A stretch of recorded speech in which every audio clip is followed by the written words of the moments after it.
நீ எதை நினைக்கிறாயோ அதுவாகவே ஆகிறாய்.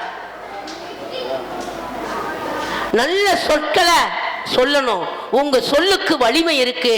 ஒரு தடவைக்கு 4 தடவை சொல்லும் போது அது அப்படியே ஆகட்டும் என்று ஆசீர்வதிக்கப்படுகிறது. அப்ப இந்த இடத்துல கோழி மிதிச்சு குஞ்சுக்கு சேதம் ஆச்சா ஆகலையா? தாயோட வார்த்தை பழிச்சதா பழிக்கலையா? அப்ப ஆச்சு இல்ல? தாய் தானே சொன்னானே இல்லையே. அதனால தயவு கூர்ந்து இந்த மாநாட்டில் ஒரு 5 தகவல் உங்களுக்கு கொடுக்கிறேன். இந்து மதத்தின் அடையாளங்களை கொடுத்திருக்கேன். உங்க சொல்லு வலிமையானதுன்றதை கொடுத்திருக்கிறேன். தயவு செய்து கொஞ்ச நேரம் எடுத்துக்கலாமா? தயவு செய்து கொடுத்து விட்டான். அதனால தமிழ்நாட்டில் இருக்கிறவங்க அத்தனை பேருமே என்னுடைய குழந்தைகளாவே நான் பார்க்கிறேன், என்னுடைய பிள்ளைகளாவே பார்க்கிறேன். எத்தனை வயசா இருந்தாலும் பரவாயில்ல, அது என் பிள்ளைன்னு தான் நான் சொல்லுவேன், என் கண்ணுன்னு தான் சொல்லுவேன். நீங்களும் என்னை தாயாக ஏற்றுக்கொண்டதா இருந்தா ஒரு பழத்தை கைதட்டு கொடுங்க. நிறைய பேர் ஏத்துக்கலன்னு நினைக்கிறேன், சத்தமே வரலையே. சரி, ஒரு பாடல் ஒன்று பாடுவோம். பாடிட்டு எல்லாரும் சேர்ந்து பாடலாமா? சிவபெருமானுக்கு ஒரு, நந்திக்கு ஒரு பாடல் பாடலாமா? நல்லா சத்தமா பாடுங்க. எவ்வளவு தூரம் நீங்க சத்தமா பாடல்களை சொல்றீங்களோ அவ்வளவு உங்களுக்கு நன்மையை தரும். அதே மாதிரி சமைக்கும் போது ஏதாவது ஒரு மகா மந்திரத்தை சொல்லுங்க. நான் இந்த கொரோனா டைம்லலாம் ஒரு 300-400 பேருக்கு சமைச்சு எல்லாருக்கும் சாப்பாடு கொடுப்பேன். உப்பு பார்க்க மாட்டேன், காரம் பார்க்க மாட்டேன், எதுவுமே பார்க்க மாட்டேன். ஆனால் அதில் நான் சமைச்சு இறக்கிறதுக்குள்ள 1,00,000 தடவையாவது சிவாய நம்ம சிவாய நம்ம சொல்லிடுவேன். நான் சமைக்க ஆரம்பிச்சுட்டா வேற சிந்தனையே பண்ண மாட்டேன். சிவாய நம சிவாய நம சிவாய நம சிவாய நம போட்டுக்கிட்டே இருப்பேன். அது அற்புதமா அமையும் அந்த உணவு. தினமும் என்னுடைய உணவை பற்றி எல்லாரும் நீங்கள் எல்லாம் பார்த்தீங்களா என்னன்னு தெரியல, புகழ்ந்துக்கிட்டே இருப்பாங்க. அத்தனை சொல் வலிமையா அதில் போய் இருக்கிறனால உணவும் அற்புதமாக இருக்கும், அதை சாப்பிட்றவங்க மனசும் நல்லா இருக்கும். தயவு செய்து சமைக்கும் போதும் சரி, எந்த வேலை செய்யும் போதும் சரி, மகா மந்திரத்தை சொல்லுங்க. உங்களுக்கு எது பிடிக்குதோ சொல்லுங்க. முருகன் பிடிச்சா முருகன் சொல்லுங்க, சிவன் பிடிச்சா சிவாய நம சொல்லுங்க, அடுத்த பிறவி வேண்டாம்னா சிவாய நம சொல்லுங்க, மீண்டும் பிறக்கணும்னா நமச்சிவாயா சொல்லுங்க. ஏதாவது ஒரு மகா மந்திரத்தை சொல்லிக்கிட்டே உங்களுடைய சமையலை பண்ணுங்க. அந்த ஆத்மாத்மான ஒரு ஆசீர்வாதம் அந்த குழந்தைங்களுக்கு கிடைக்கும். நோய் நொடி இல்லாம வாழணும். இன்னைக்கு எல்லாரும் நோய் நொடியோட இருக்கிறோம். அந்த நோய் இல்லாத வாழ்க்கை வாழணும். அந்த வாழ்க்கைக்கு எல்லாரும் வாங்க. நாக்குக்கு அடிமையாகி உணவுகளை சாப்பிட்டு எல்லாரும் நோயை வரவழைச்சுக்கிட்டோம். அன்னைக்கு எல்லார் கையிலையும் வெத்தலை பொட்டி இருந்தது, இன்னைக்கு எல்லார் கையிலையும் மாத்திரை பொட்டி இருக்குது. ஏன் இந்த நிலை? ஏன் இந்த நிலை? தயவு செய்து இதெல்லாம் வேணாம் என்பதை இந்த நேரத்தில் கூறிக்கொள்கிறேன். ஒரே ஒரு நிமிஷம். நான் அதிகமாக போஸ்ட் மாடத்தை நான் பார்த்துருக்கேன். இந்த இங்கே இருந்து தான் இப்படி நேராக கிழிப்பாங்க. கிழிச்ச உடனே பார்த்தீங்கன்னா அவ்வளோ மெட்டீரியல் உள்ள வச்சிருக்காங்க. எங்க அப்பன் எவ்வளோ அழகா செஞ்சுக்கிறான் பாருங்க. நம்மள அவ்வளோ மெட்டீரியல் உள்ள இருக்கு. ஈரல், நுரையீரல், குடல், எல்லாம் இதயம் எவ்வளோ உள்ள வச்சு எவ்வளோ அழகா பேக் பண்ணி அனுப்பி இருக்கிறான் பாருங்க. இறைவனை எங்க நீங்க தேட போறீங்க? உங்க படைப்பிலே நீங்க இறைவனை பார்க்கலாம். ஊர்வன பரப்பன எல்லாத்தையும் படைக்கும் போது விளையாட்டால படைச்சிருக்கான். ஆனா மனிதனை படைக்கும் போது அத்துணை கருணையோடு அத்துணை இரக்கத்தோடு பார்த்து பார்த்து பார்த்து படைச்சிருக்கான். அவனுக்கு என்ன செய்ய போறீங்க நீங்க இந்த உலகத்துல? 4 செவத்தை பார்த்து தப்பு செய்யறீங்க. அனைத்தையும் இறைவன் பார்க்கிறான். அனைத்தையும் இறைவன் பார்க்கிறான். இப்ப நான் பேசுறதையும் பார்ப்பான். ஒவ்வொரு நிமிஷமும் நமக்கு மார்க் போடுவான். அவ்வளவு அற்புதமா படைச்சிருக்கான். இந்த தலை ரொம்ப மென்மையானது.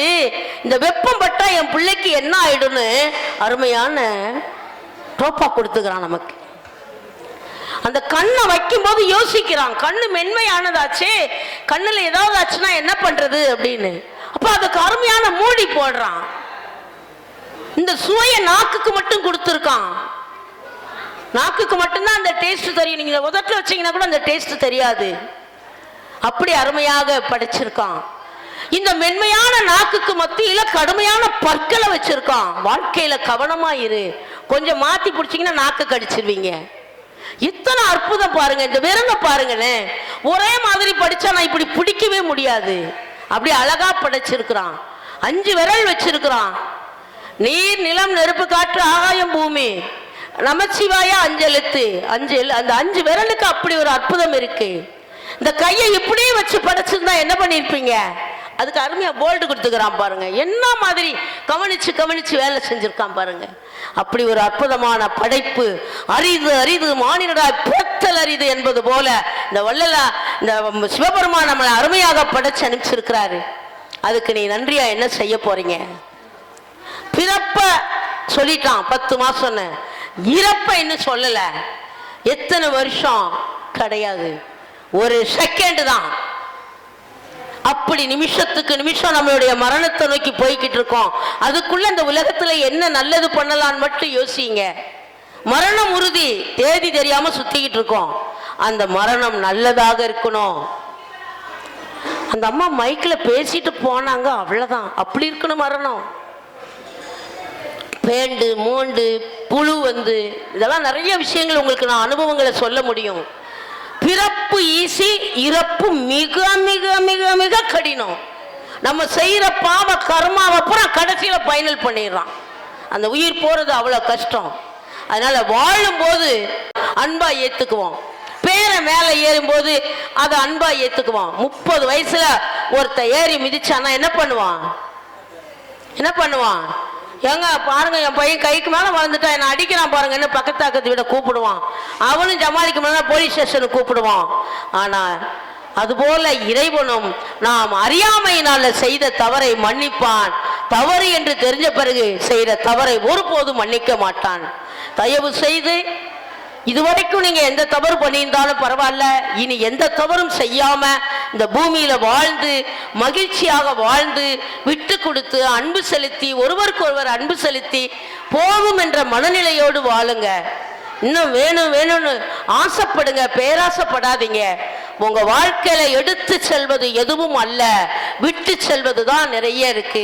அதனால உங்களுடைய வாழ்க்கையில எல்லாத்தையும் உணர்ந்து கொண்டு எல்லாத்தையும் புரிந்து கொண்டு அருமையாக நம்மளை படைத்து இந்த பூமிக்கு அனுப்பி இருக்கிறான். பேசுற தன்மையை கொடுத்திருக்கிறான், எல்லா தன்மையும் நமக்கு தான் கொடுத்திருக்கிறான். அதுக்கு நன்றியா அவனுக்கு பிடித்த மாதிரி அன்பே சிவமாக வாழுங்க என்பதை இந்த நேரத்தில் வலியுறுத்துகிறேன். இப்படிதான் ஒரு இடத்துல நான் பேசிட்டு இருக்கும்போது, அம்மா கொஞ்சம் தண்ணி கொடுமா, ஒரு கவர் இருக்கு. அந்த கவர்ல மேல இவ்வளவு பெரிய ஓட்டை இருக்கு, அந்த கவருக்கு கீழே சின்ன ஓட்டை இருக்கு. அந்த மேல் ஓட்டல தண்ணி ஊத்துனா கீழே வந்துருமா வராதா? சொல்லுங்க, பதில் சொல்லுங்க. வருமா? வந்துருமா? மேல இவ்வளவு பெரிய ஓட்டை, கீழே சின்ன ஓட்டை. அந்த மேல ஓட்டையில ஊத்துனா கீழே வருமா வராதா? வந்துரும்ல, வந்துருமா? அதுல கரெக்டா இருக்கீங்க, வந்துரும்.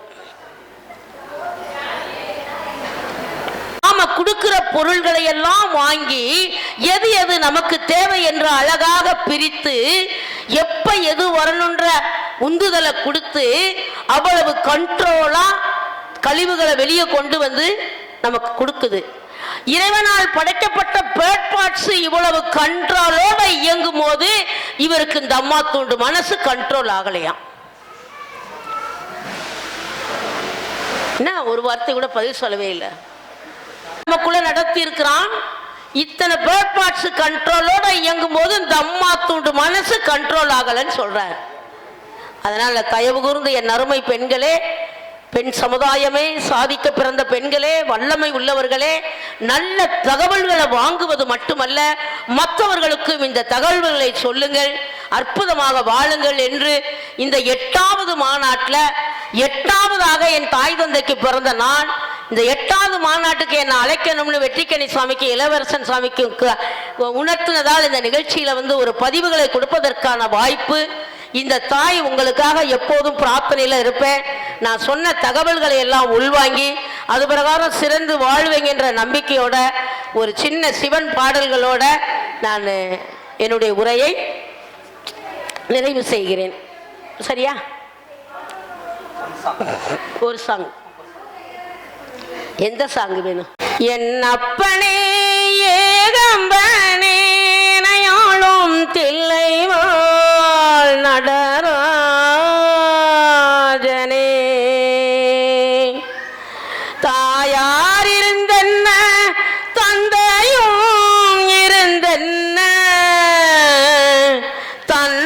மனைவி உறவு கோடி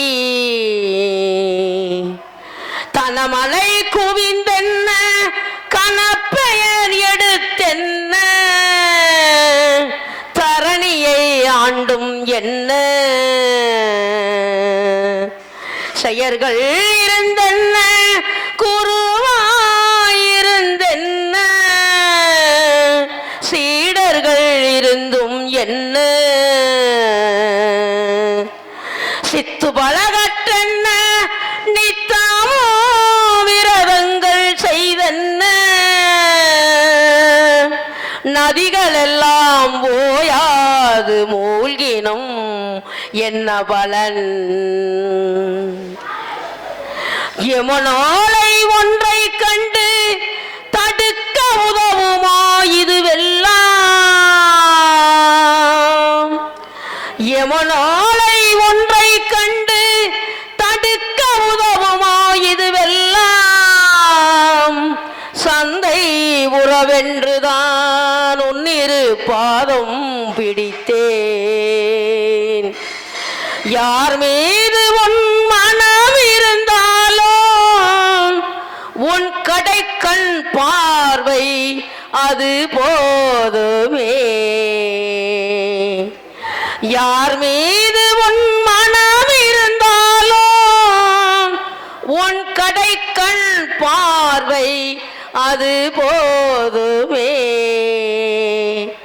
என் அப்பனே ஏகம்பனே நயாளும் தில்லைவாள் நடரா உன்னை விட்டெங்கு சென்றாலும் விழலாவேனோ நம பார்வதிபதையே அரகர மகாதேவா தென்னாருடைய சிவனே போற்றி என்னாத்தவர்க்கும் இறைவா போற்றி அறிந்தும் அறியாமலும் தெரிந்தும் தெரியாமலும் எந்த சிறு தப்பு தவறுகள் செய்திருந்தாலும் எங்களை மன்னியும் இந்த 8வது மாநாட்டுக்கு வருகை தந்திருக்கிற அனைவரும் அவர் குடும்பத்தை சார்ந்தவர்கள் அனைவருக்கும் நல்ல சுகத்தையும் நல்ல ஆயுசையும் நல்ல வருமானத்தையும் வாழ்க்கையில் முன்னேற்றத்தையும் மகிழ்ச்சியும் கொடுத்து நோய் நொடி இல்லாமல் மனித நேயத்தோடு தர்ம சிந்தனையோடு உண்மையோடு சத்தியத்தோடு தொழில் தர்மத்தோடு சிறந்து விளங்க வேண்டும் என்று உங்களுக்காக இறைவனிடம் இயற்கையிடம் எனக்குள் இருக்கும் சித்தரிடே சரணம் ஓம் ஸ்ரீ சர்க்குருவே சரணம் ஓம் ஸ்ரீ சர்க்குருவே சரணம் ஓம் ஸ்ரீ சர்க்குருவே சரணம் என்னை சுற்றி இருக்கிற அத்தனை ஆன்மாக்களுக்கும் என் மனமார்ந்த வாழ்த்துக்கள் என்னோடு இருந்து எப்போதும் அருள் புரிய உதவுவாயாக சிவாய நம